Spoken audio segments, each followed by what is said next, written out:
अरविंद अकेला कल्लू की कितनी फैमिली है, ये कितने इनकम करते हैं भोजपुरी इंडस्ट्री से, और भोजपुरी इंडस्ट्री में कब आए थे और आज तक ये कितने कमाई कर चुके हैं, और इनकी पत्नी का क्या नाम है। आज हम सारा सच्चाई इसी वीडियो के अनुसार आपको मैं दे दूंगा।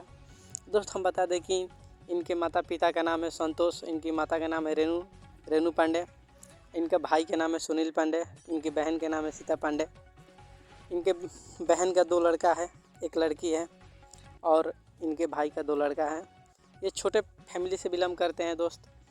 आज ये भोजपुरी इंडस्ट्री में 2000 मतलब कि लमसम 15 साल के थे तब से गायकी कर रहे हैं, और आज भोजपुरी इंडस्ट्री में बहुत ही अच्छा खासा पहचान बना चुके हैं हमारे कल्लू भैया ने।